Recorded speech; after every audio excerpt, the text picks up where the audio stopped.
بسم اللہ الرحمن الرحیم۔ آج کا میرا عنوان ہے جھوٹ کی انتہا۔ ڈاکٹر طاہر شاکر جو پاکستان کے شہر ملتان کے نشتر میڈیکل کالج میں head of the department of medicine ہے، تو ان کا قصہ ہے۔ قصہ اس طرح ہے، کی طبیعت خراب ہو گئی، بہت ہی خراب ہو گئی۔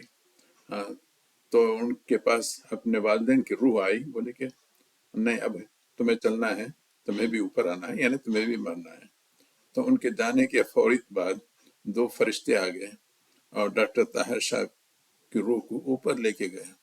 اچھا، اوپر جانے کے بعد پہلے وہاں پہ یوسف صاحب سے ملاقات ہوئی۔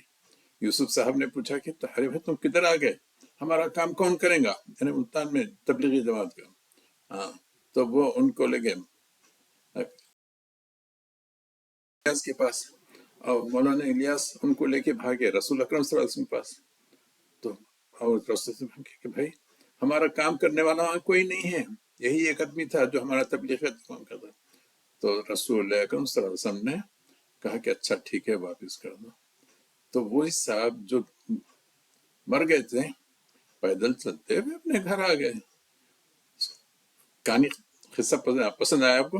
ہاں، یہ قصہ جو ہے نا اس کتاب میں بھی ہے، اور پاکستان سے ایک مجلہ چھپتا ہے ابخری یا کچھ ہے، ہاں اس میں بھی آیا تھا۔ خیر، پڑھ لیجئے۔ اور اب کیا بول سکتا ہوں میں؟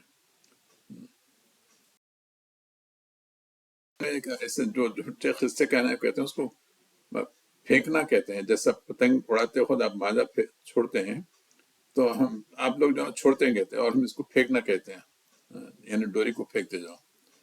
خیر، اللہ بچائے نا اس قسم کے جھوٹے قصے کہانی والوں سے، خاص طور پہ تبلیغی جماعت والے، چاہے وہ نعیم بٹ ہندو یا طاہر الدمیل ہندو یا سبھی، حد سے زیادہ جھوٹے لوگ ہوتے ہیں، جھوٹے قصے کہانے بولنے والے ہوتے ہیں۔